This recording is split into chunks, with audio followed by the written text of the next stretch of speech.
I just think on the planet, you've got a few people that are really smart, really brilliant, and they're able to discover this new knowledge and then share it with the rest of us. And then as we consume that knowledge grows. And those guys, because of their brilliance, also they recognize that what can I do with my time that yields the highest return? So they'll be able to pursue these paths of knowledge discovery and creation that for the rest of us, it doesn't seem that clear, but we can all learn from them. How do you get on these learning curves? A learning curve, they've been deeply studied, and when you double the output of something, you generally see the cost per unit fall between 20 and 30%. So if you can get on a learning curve and start producing volume, you can actually see these prices fall. Moore's law, for example, people think it's a function of time. It's not a function of time, it's a function of quantity. As you double the number of chips, we've just had this massive number of chips that have been produced. And every time you make a chip, you learn something. And that learning curve really shows up in this growth of knowledge that ultimately affects the time price of things. As the time price goes down, what you're really doing is you're adding knowledge to atoms. You're intelligizing atoms. You're making them smart, and that's what makes atoms valuable.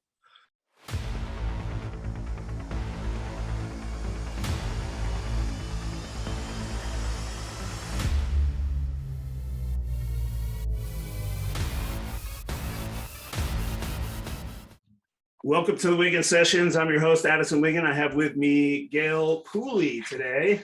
Gale is a co-author of this Superabundance book, and you can see it's super abundant itself.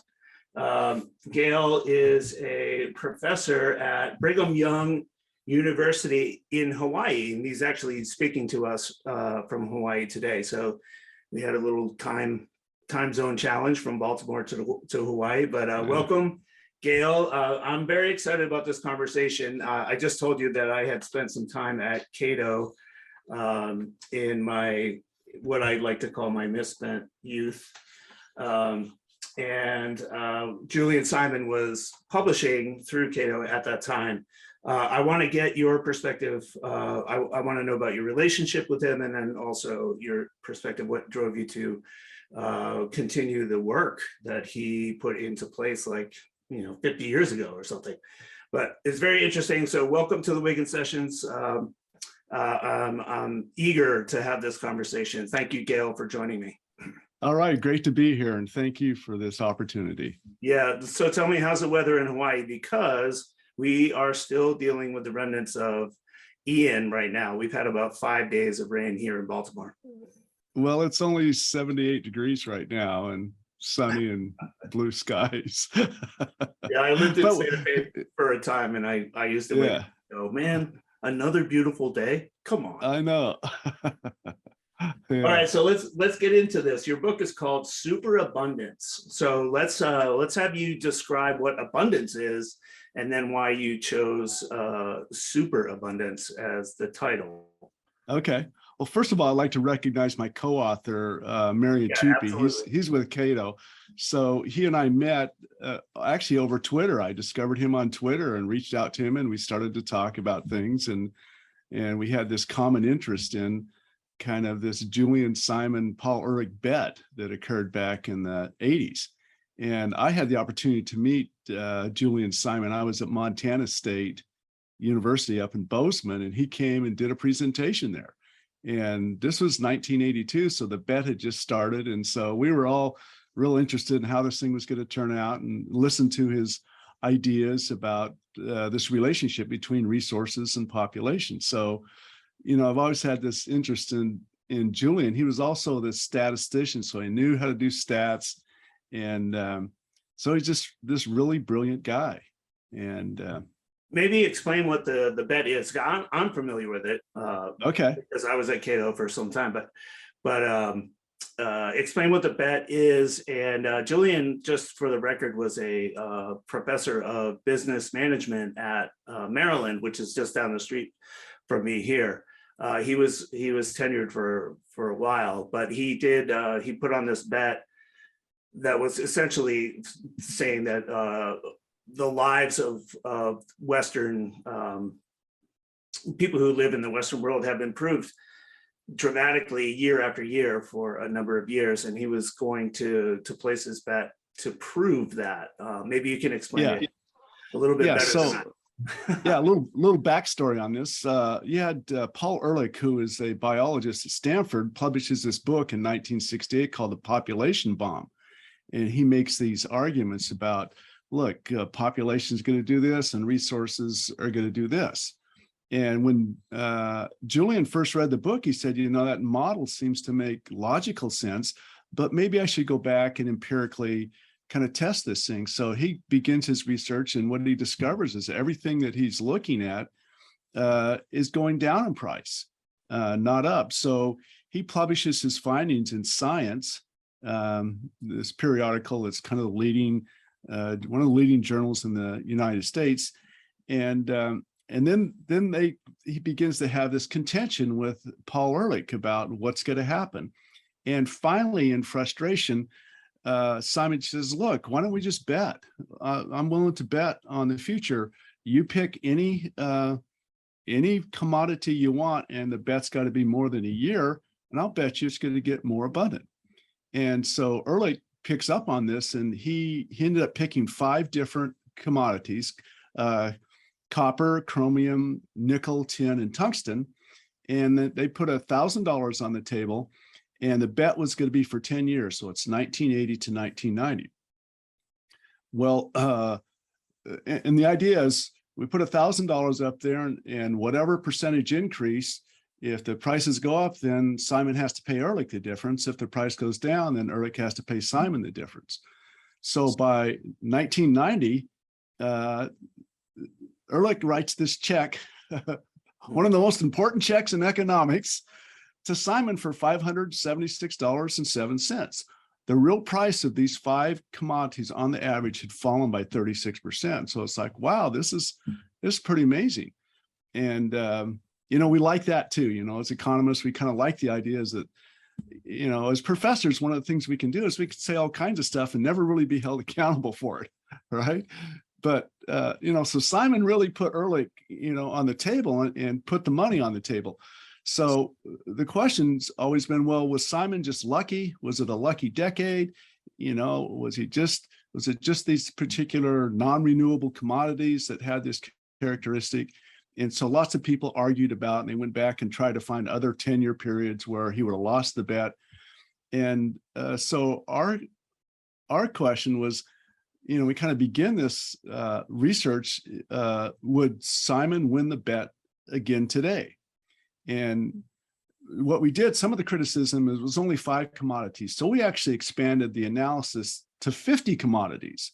So we go outside of these metals and we look at energy. So we look at crude oil and coal and natural gas. We look at food. We look at wheat and barley and orange juice and bananas.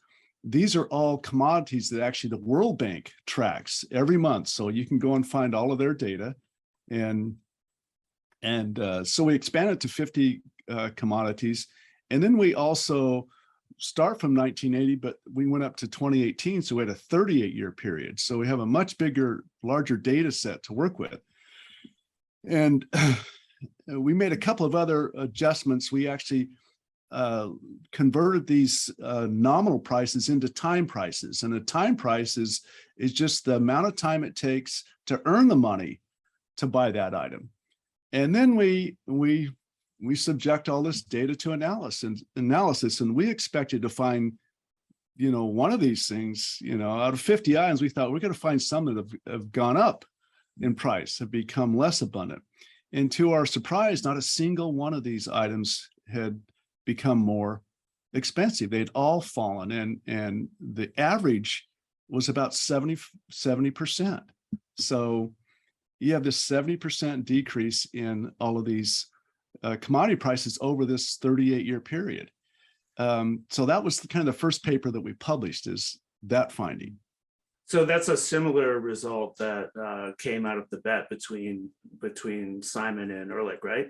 Yeah. Well, so the issue is, look, and Simon recognized this. He says, you got these trend lines, you got this, if you look at the data, you'll see these prices doing this, going up and down, but the underlying trend line, if you do a linear regression on all this data, you get this nice line that says, look, this fundamental trend says that things are increasing in abundance on 3 to 4% a year, compounded annually. So what that means is every 20 years, you've doubled your abundance.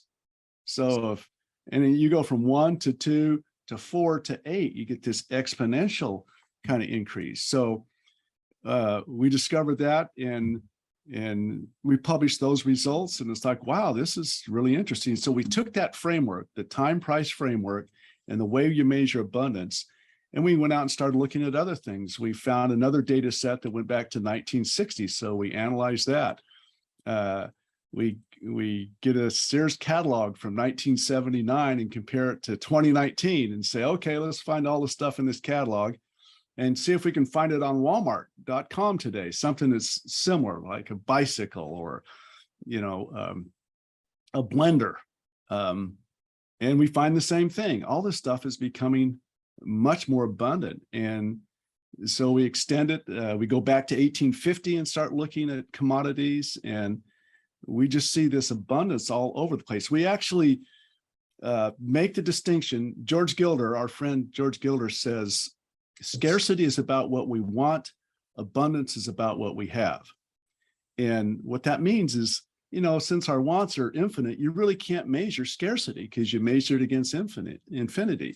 But you can measure abundance. And abundance is, what did it cost you today to earn the money to buy that thing versus what it cost you yesterday, the time. And if it cost you less time, by definition, that thing is becoming more abundant to you. So go ahead. Yeah, just this is very interesting in light of the fact that we've been covering historic 40-year levels of inflation. So I'm just curious, because you're talking about price levels and comparing it to the time needed to earn or to be able to purchase given products. How does the inflation picture mix in with that? Well, we cover a lot of Fed policy and the abundance of money that's being dumped into the economy. But you're talking about something that's a much bigger picture, and I would like to wrap my head around it, but I'm guessing that I remember even reading some of the Julian Simon stuff 20 years ago. It was hard for me to understand how we could be becoming more abundant when we still have cycles of economic and also financial crises happening, and we're going through one right now. So how did you factor that into your to the research? Well, first of all, there are money prices, and we kind of distinguish those between nominal and real, where we try to adjust back to some base year. And there are time prices, and time prices are simply the ratio of the current nominal money price divided by the current nominal hourly income. So the beauty of time prices is they really transcend all of this money price stuff. So you can apply a time price to any product at any time in any country with any currency. So I can go to France in 1850 and figure out what the time price is of a loaf of bread and compare it to the price of a pound of aluminum today. This time price ends up being a way that we can measure things with time, and time really has 4 advantages over money. First of all, a time price captures innovation, because innovation shows up in lower money prices, but it also shows up in higher hourly incomes. So when a time price is considering both of those, it actually contains more information. The second thing is time is not, it's this universal constant, and it's continuous and fixed. and everybody kind of gets this same 24 hours in a day. So it has this feature that everybody kind of recognizes. The other thing that time prices offer is it's a way that we can talk about things in this, instead of dollars and cents, we talk about it in hours and minutes. Julian Simon actually talked about it a little bit in his books about pricing things in time versus money. So we think it lets us kind of, yeah, we're going to have these periods of monetary problems with money inflation. But if you drill down and look at the time price, you see a different picture. As long as your income is increasing faster than prices, the time price is going down. I've had George on the Wiggin sessions several times, and we actually published one of his or a suite of his newsletters at Agora, and I've discussed time price with him before, and I'm still a little bit confused by it. So when you're talking to your students, like you're in front of the class and you're like explaining to them what time price is, what is the best analogy that you use to like get the point across? I'm just trying to like make it as simple as possible so that we can move on in the conversation. Yeah, well, let's say that a pizza is $20 today and you're earning $20 an hour. That pizza is it costs you 1 hour of time. And let's say that next year, the pizza price goes up to 25, but your income goes up to 30. The price of the pizza is now 50 minutes. So the price has fallen by, the time price has fallen by 16%, but your abundance is that ratio from 60 minutes to 50 minutes. You're actually getting 20% more pizza for the same amount of time. So the idea is, if you can hold time constant, what are you getting over time? Are you getting more for 1 hour of work or less? And that's fundamentally the way that a time price works. So once again, we buy things with money, but we really pay for them with time. So if you think in time instead of money, you see this picture emerge that's reveals that we're having this astonishing increase in abundance, because things used to be really expensive, and today they cost you much, much less time to acquire the same thing. So for example, refrigerators. Your parents had, for what it took your parents, the time it took your parents to earn the money to buy a refrigerator in 1956, you can buy 13 refrigerators today. For the time it took your grandparents to buy a bicycle in 100 years ago, you can get 22 bicycles today. So if you look at it from that perspective, you know, what do you get today versus what you got yesterday? You see this abundance all over the place. How do you account for that? I mean, I think you mentioned innovation as part of it, but how do you account for the refrigerator example? Like, it used to take X hours to get a refrigerator. Okay. Now you can get 13 for that same amount of time. Well, Gilder also offers these three beautiful propositions. He says, wealth is knowledge, growth is learning, and money is time. And with those three propositions, you can derive a theorem. And that would be, you can measure the growth in knowledge with time. So really what we're seeing is, the reason that we're seeing these decreases in the time price is because of this growth in knowledge. And knowledge, it shows up all over the place. These little bits of knowledge that people discover ultimately show up in markets where these time prices reflect this growth in knowledge. If you can make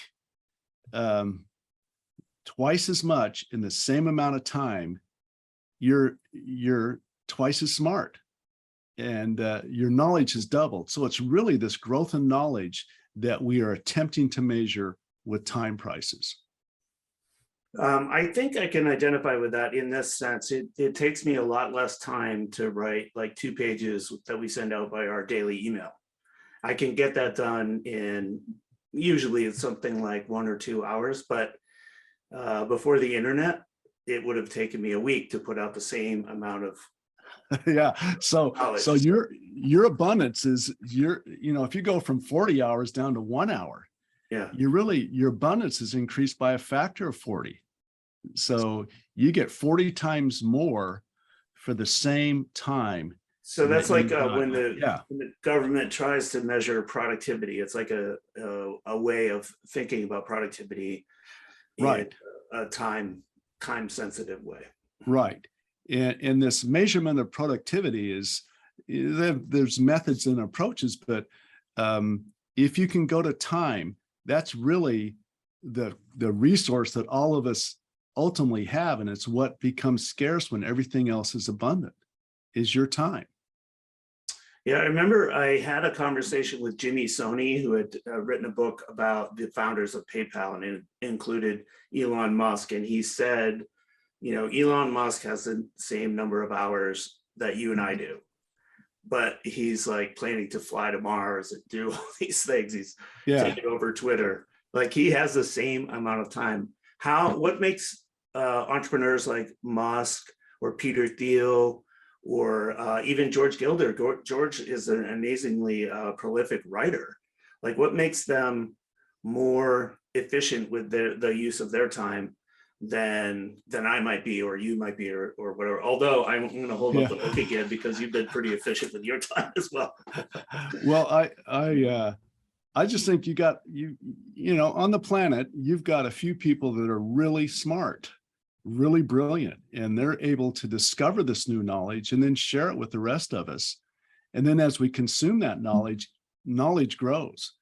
And those guys, because of their brilliance, also they recognize that, what can I do with my time that yields the highest return? So they'll be able to pursue these paths of knowledge discovery and creation that for the rest of us, it doesn't seem that clear, but we can all learn from them.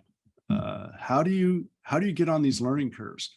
A learning curve, they've been deeply studied, and when you double the output of something, you generally see the cost per unit fall between 20 and 30%. So if you can get on a learning curve and start producing volume, you can actually see these prices fall. Moore's law, for example, people think it's a function of time. It's not a function of time, it's a function of quantity. As you double the number of chips, we've just had this massive number of chips that have been produced. And every time you make a chip, you learn something. And that learning curve really shows up in this growth of knowledge that ultimately affects the time price of things. As the time price goes down, what you're really doing is you're adding knowledge to atoms. You're intelligizing atoms. You're making them smart, and that's what makes atoms valuable. Thanos, our friend from Infinity War, you remember his statement? He said the universe is finite, its resources finite.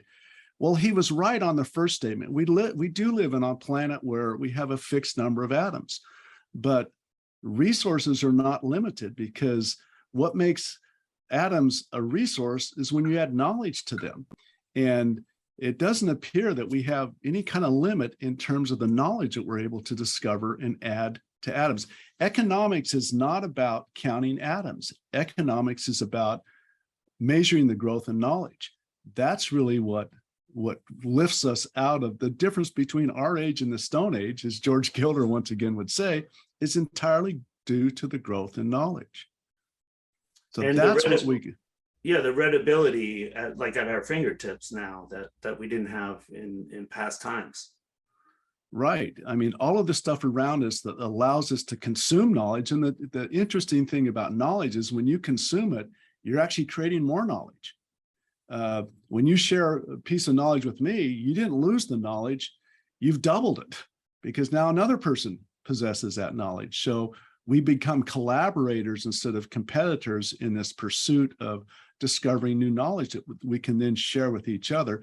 Now, some of this knowledge is more valuable than other knowledge, and the way we discover that is in markets, in free markets, where you can put the new knowledge in the form of products on the table and let people vote on how valuable that new knowledge is. That's really interesting to me, given the time that we're in, because we just went through a 2-week period. I think it was actually a little bit more. It was like 16 days of falling markets across the Dow, the S&P, and NASDAQ, just being some of the exchanges we look at. How, like, I think you were saying a little bit earlier that that it's a bigger idea than just the way markets are perceived on the nightly news or when you check Bloomberg or whatever. But how do you reconcile the effectiveness of collaborative knowledge in a time where people are taking the wrong signals, like, because I think that sometimes the market gets oversold and they're taking the wrong signals from the market? Like, how do you, like, how are you thinking about this? That's really what I want to know. What I do is I try to step back and look at a longer perspective. And if you focus in on these narrow bands of time and you see these fluctuations of, wow, it's going up, or wow, it's going down, it's like, that's interesting. And speculators make money on short-term fluctuations. Investors, on the other hand, make money on long-term trends.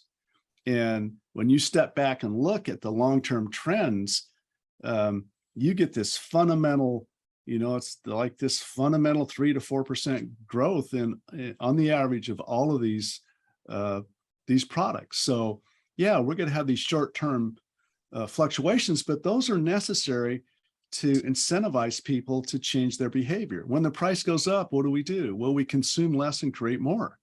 And as a consequence of that, as Julian Simon would say, you end up actually better off, because as you pursue this creative activity of trying to discover more or discover substitutes, you end up lowering the price, and the price ends up being lower than before the crisis. So it's like, you're here, you have a crisis, everything goes up, people respond to that in both those ways, and you end up with more abundance, because now you've turned and you focused on discovering and creating new knowledge. Yeah, I think that my own experience with that is we were migrating from print newsletters to email newsletters back in like 2000, 2001. And we were able to communicate more efficiently using email to the same set of readers that we had in print, but it was less expensive, it took much less time. Right. And then we learned a lot during that period, because we're like, does it even work? And then it kicked off this whole era of like websites, and which led to all the gadgets that we use to communicate. It led to Zoom, it led to much more efficient telephones and stuff like that. Those are all of the benefits that came out of that like very turbulent period in like 1998 to say 2002. The market went way up and way down, but what was left over were very important communication tools. It was like a massive innovative period that people got rich, people got broke. Like it sounds like what you're saying is that over the long run, those periods are going to happen, and then we're going to be left with the technologies that are developed. I think the same thing about cryptocurrencies. Like we're going to be left with blockchain, which makes things more secure and more efficient. But cryptocurrencies, most of the cryptocurrencies that are out there are not going to survive any more turbulence than they have. Right, but the fundamental blockchain knowledge of how can you create something that has this timestamp to it that everybody can, it's decentralized and you can share. That is a profound piece of innovation that is going to manifest itself out into the future in all kinds of different ways. So, yeah. Well, let me ask you this in light of what's been happening in the markets, inflation and inflation is going up. or it seems like it might be leveling off a little bit because of Fed activity. And then you have the dollar index going through the roof, which is a safety trade for everybody in the world. And then commodities haven't done anything. They've basically stayed relatively stable in terms of price.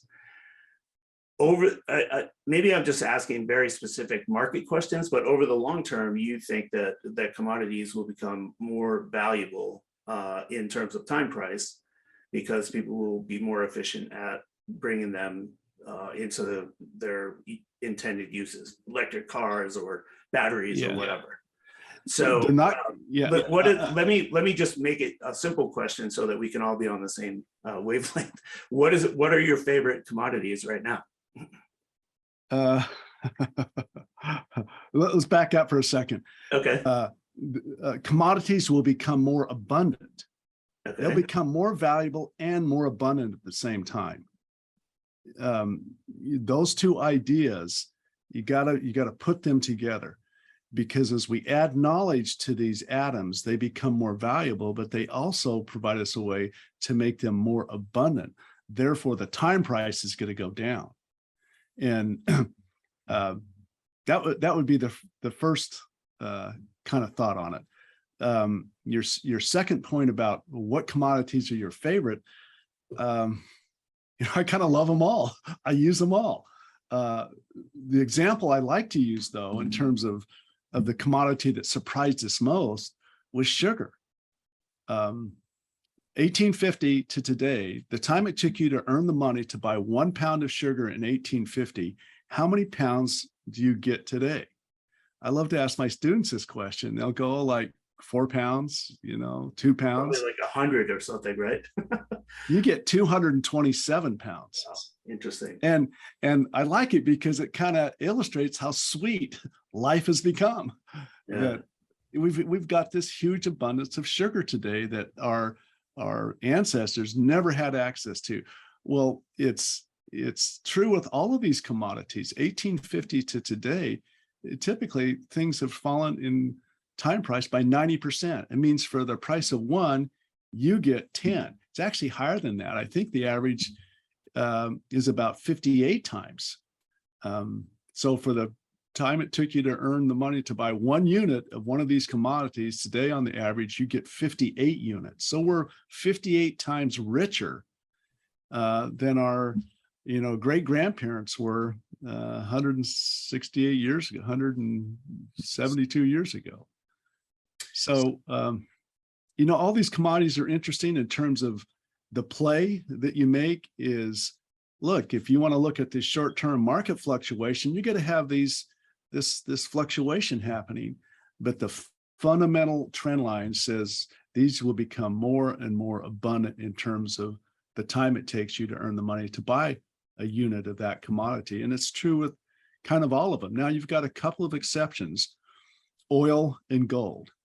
And the issue with those two commodities is you have you've got a pretty high degree of government involvement in those two markets, either in the form of cartels that get created with oil, or gold being this kind of special commodity that people tend to look at as this way to protect themselves against other commodity prices. But look, find me something that has become more scarce, that is not subject to government influence, or is not a status symbol product. We just couldn't find anything that has really become more scarce in terms of the time price that wasn't either affected by those two factors. So your premise then is that as time goes on, technology impacts innovation, speeds up our ability to mine or refine or use commodities to build things. As that goes on, then our abundance is sort of infinite. Yeah, it really is, because it's the distinction between atoms and knowledge. Yeah, we live in this world of a fixed number of atoms. We're not going to get any more atoms, but what we can do is we can add knowledge to those atoms, and that ability to discover and create and share and consume knowledge, it doesn't appear to have any kind of, it's not subject to any laws of physics. It's got this own set of laws that say we can grow this knowledge and continue to grow it. I think of the example of a piano. I mean, how many keys are in a piano? We got like 88 keys, right? So how many songs are in a piano? And you ask somebody like Thanos, and he'd say, "We got 88 keys. You must have 88 songs." We think that's kind of silly, but there's really, first of all, the songs are not in the piano. The songs are in the minds of human beings, and that number of potential songs with 88 keys is really approaches infinity. Now, we use markets to determine what songs are really valuable, but it looks like this production of music with a fixed number of keys really is infinite, and we can apply the same analogy to the number of elements in the periodic table. We've got like 112, and around 88 of them are really usable. So how many combinations of elements are there?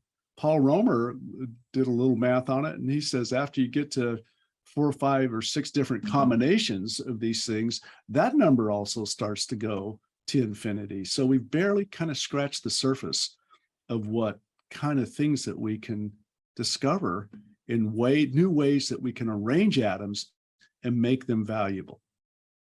I'm curious how your students react to this, because it's kind of an alternative view that you get from like mainstream media and even movies and stuff like that. There's always conflict over resources, and like it's a immemorial part of storytelling. There's always conflict over certain things. Right. But if you add infinity of atoms into the mix, I'm just curious how your students react to that. Like it just doesn't, it's not a story that gets told very often. And that's part of the reason I wanted to talk to you about it, other than also having met Julian and we published George Gilder. Like there seems to be things that we have in common, but I'm curious about how people react, because I feel like if I'm writing about this next week, which I will be, people are they're not gonna agree necessarily. Well, my students, they're not that old to really be kind of entrenched in kind of the money world where they measure things in money. So to be able to go to this think in time, people intuitively think in time. And so shifting from thinking in money to thinking in time, that's the first step. And then just drawing out what makes things valuable. And people realize it's knowledge that makes things valuable. The arrangement of atoms are what make them valuable. You take a $2 million sports car, a Bugatti, and you drive it off the lot, and then you have an accident and this car gets totaled. The value then drops to, it's worth a couple $1,000s as a totaled car, but all the atoms are still there. They've just been rearranged. It's the arrangement of these things that make them valuable. So you begin to start thinking about how do we arrange things to create new value? And that ability to discover and create this knowledge and then share it with people is something that every one of us can do. Every one of us can discover a little bit of knowledge, share that knowledge with somebody, and that new piece of knowledge is going to show up in a lower time price. And it's going to do that because that innovation is going to allow people to earn more per hour. I become more productive. I can earn more per hour. And it also is going to show up in a lower price. And those two things capture this innovation and give us this time price. Yeah, so, it's interesting. Yeah, I'm sorry, I don't mean to cut you off. I just find it interesting that I can imagine your students being fired up and going out trying to figure out how to rearrange atoms in a new way. Yeah, and it's not just atoms. I mean, rearranging musical notes. It's can you create something that other people value? And so being able to think about that, this ideology of scarcity, I think has been it's really been the most deadly virus that we've suffered with on this planet. This idea that we've got to fight over a fixed number of atoms caused all of these wars and contentions. So think in knowledge, think about how we can grow knowledge, how we can get on learning curves, and how we can share that with other people. In free markets, people have to have this culture that allows them to pursue their ideas. And then they also have to have markets where they can go to have these ideas tested. So you can move from human beings being the source of ideas. It's why our model says wealth is really a function of population times freedom. You've got to have people because they're the source of ideas, but they have to have this freedom to act on their ideas, to move an idea from just a thought about potential value to this proof of concept, this invention, and then being able to take it through a market to determine if it's really an innovation. We define an innovation as a profitable invention. And innovations are really what have allowed us to escape poverty, discovering new ways to do things that have lifted us. You think about energy, and what's the difference between discovering that our oil reserves are twice as large, or discovering a way to have a car improve their mileage, doubling their mileage? They both have the same effect. When you can increase knowledge that allows you to get twice the productivity out of the same barrel of oil, you've really doubled the amount of oil available to you. So thinking in that perspective, I think is, we've just got to think from this other perspective. I mean, it's okay to think in money. It's good to think in money, but think in time and what's happened to knowledge and its relationship to time over time. And that reveals a completely different picture, a world of increasingly astonishing abundance that's kind of all around us. Where do you think the idea of scarcity in economics derived? I know the famous example is Malthus, who it was like early 1800s, was worried about population growth and thought that we would just use up all the resources of the earth, and it would disappear. Like we wouldn't be able to have sustainable lives. And the reason I'm asking that question is because I think that is the root question of climate change activists who think that we're using up all the resources of the earth and that we're just going to burn it up and we'll live miserable lives in the future. I feel like at least in economics, Malthus had been discredited or at least challenged to a significant degree 150 years ago. And yet we still have this idea that more people on the planet is going to be disastrous for everyone. I just actually took a trip to Greenland where there were a couple of people, we were looking at melting glaciers, which is or is not a natural phenomenon. And a lot of people there were saying there's just too many people on the planet. That seems like an answer that we already disavowed. Yeah. Like that's not true, because the more people, the more brains, the more creativity we can unleash. Yeah. So, if you define scarcity as that we have prices going up and problems, there's always been too many people on the planet. There's always been too many people on the planet. The issue isn't the number of people, it's the value that they create for one another. And back to your initial question of why did we get these ideas? We got these ideas in economics from physics, and physics is based on, we count atoms, and it's this atom world. It's well, how many atoms do you have? So if you've got this planet that's got this fixed number of atoms and you continue to add people, then the slice that everybody gets gets smaller and smaller. And that's where Ehrlich and Malthus both made their mistakes. That's where Thanos made his mistake, is thinking that we have a fixed number of atoms, therefore we have a fixed number of resources. And we know that human beings can grow the pie, and they grow the pie by creating more value with these atoms. So what we discovered is, look, the prices of these individual commodities are going down at the same time population is going up. How could that be?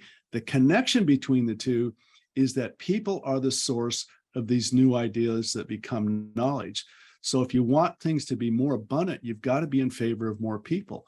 Look, when a person's born, yeah, they come to this planet and they have a stomach, but they also have two hands and they've got 86 billion brain neurons.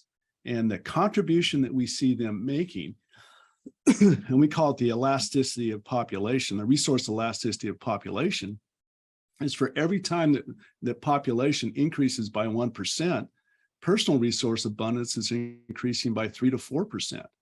But if you multiply that through and look at population, it's like not only are everybody's slices getting larger, we're getting more people, so we get more slices. So we're getting this boom, boom effect of global resources really expanding. And if you think in that, from that perspective, you'll see this totally different world. Now you go back and look at Malthus, and his ideology was really based on a hypothetical model. It was not based on this empirical evidence. And that's where Thanos and Ehrlich also made their mistakes, is they let this fixed size of resource or fixed number of atoms drive their thinking, when if they would have thought in time prices and they would have actually empirically tested their models and their ideas against these prices, they would have realized that no, we're wrong here. Thanos, instead of trying to destroy half of life in the universe, he would have went around and tried to increase life in the universe, because that additional life is the source of the creativity that increases the abundance of our resources. Yeah, so the creativity is rearranging atoms in a more efficient way to do whatever the vision is for that. Like I'm staring at this camera while I'm talking to you, and somebody figured out how to rearrange the atoms in order to project images and then save them and put them into data that we can ship. And all of that requires a different rearrangement of atoms. Do we know from physics that there is a finite amount of atoms? Do they get destroyed, or do they get created? Like, are there new atoms at any given time, or is it just finite? I think we probably don't know the answer to that, right? Yeah, the limited amount of physics that I know, and it's like could be put in a thimble, is that we don't create or destroy, we rearrange atoms. So let's recognize and acknowledge, we do have a fixed number of atoms on the planet. The question is should we be counting atoms, or should we really think about the arrangement of those atoms and discovering new ways that make those arrangements much more valuable? Always, my students, I show them this and say, this thing's like 6 ounces of weight, but the elements that are used here, the aluminum, the silicon, all of these elements that are used to make one of these devices, those elements have been around here forever.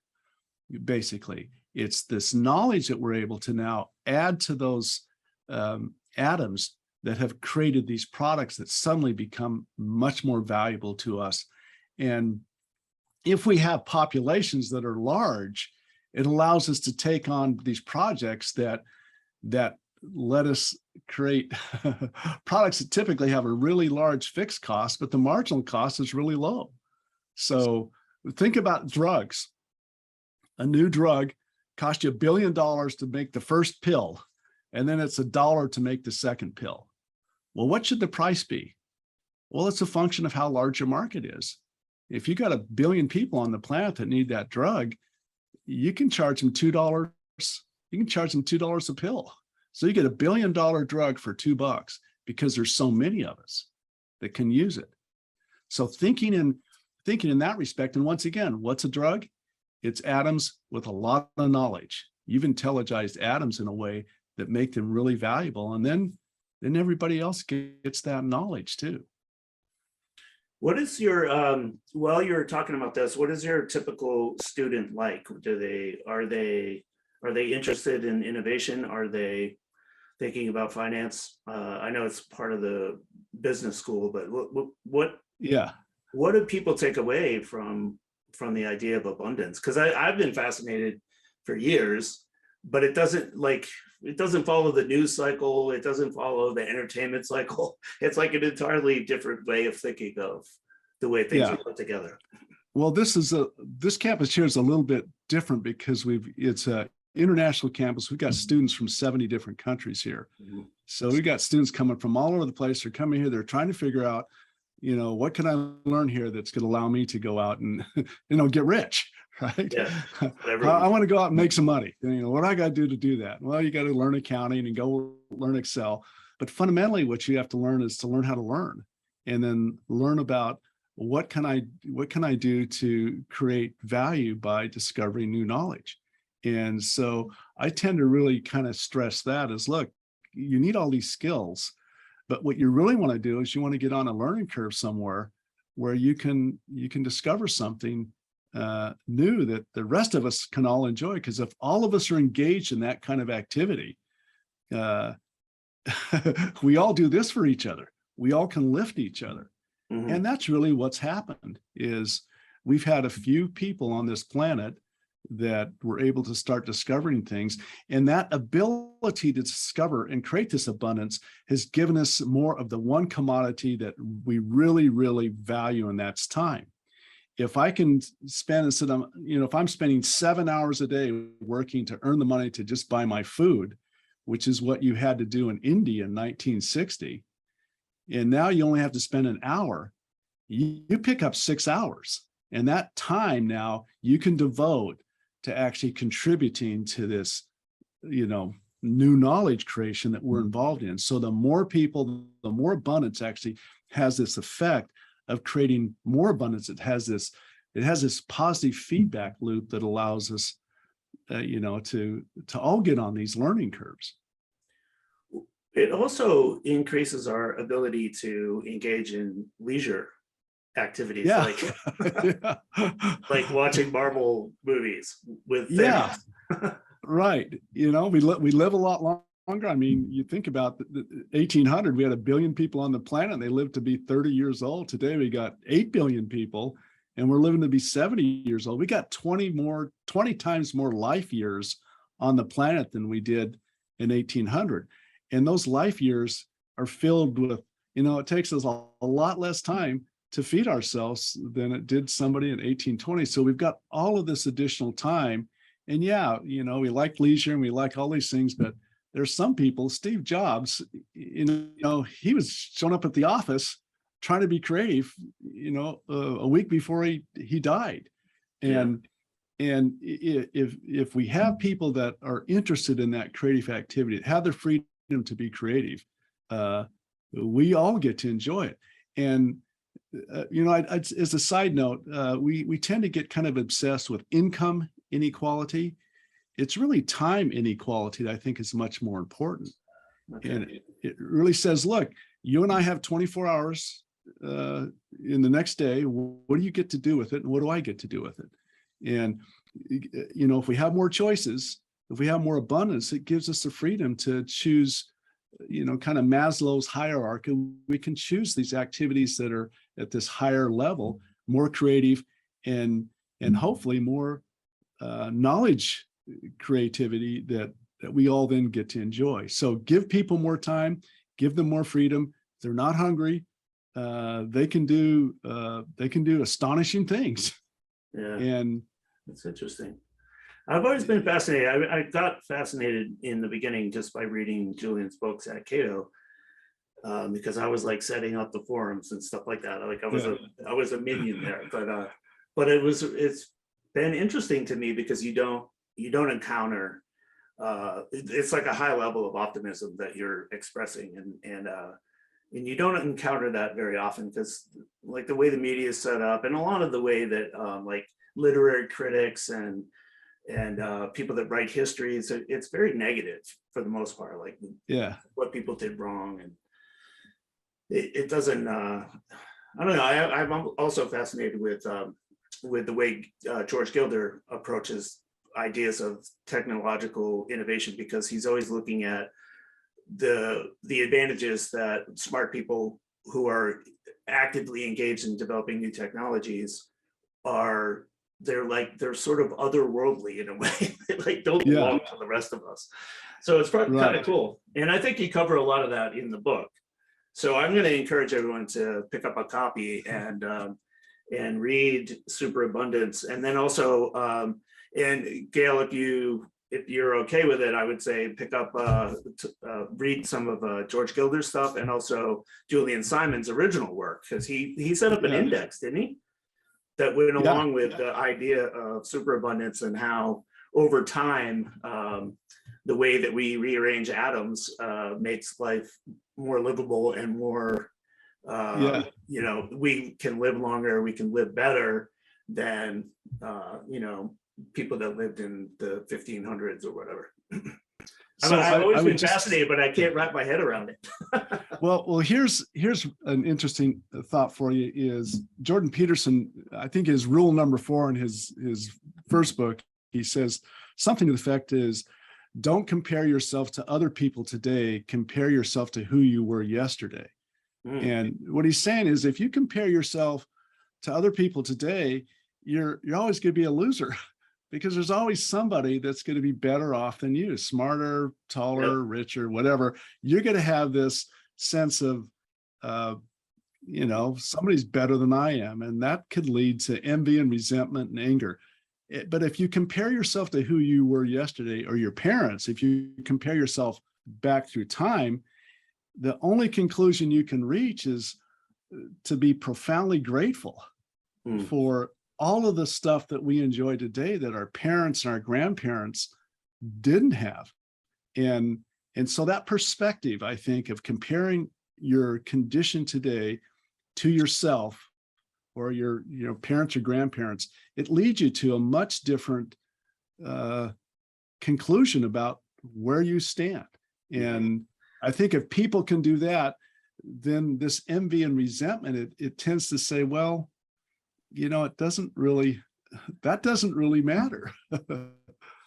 Yeah, it's encouraging too, because you know, I read Ryan Holiday, his daily Stoic e-letter. I don't know if you get that one, but it's very good. And he just takes one idea and a couple paragraphs each day about how to improve yourself, how to focus on your own daily regimen and how to be disciplined and that kind of thing. And it's very humble.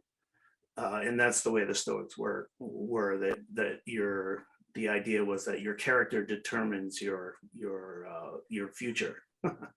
Or character determines your destiny. It's really the way it's phrased. And there's an element of that in the work that you do, like just the idea that we all have 24 hours a day, and how we spend those 24 hours can lead to great things, or it could lead to very destructive things. Like just even making that distinction, I just think it's important. But it's like it's very esoteric for most people. Most people are worried about what car they drive or what school their kids go to and that kind of thing. Anyway, I don't want to belabor the point. I think you're doing a great job, and I want to encourage people to get Superabundance, because it does offer a different perspective than most of the things that even I write. So I appreciate you taking the time to talk to me, and I wish you good luck. And also Marion, sorry. My glasses are out of focus. Marion too. I think you guys are doing great stuff. So thank you for joining me. All right. Okay. Thanks.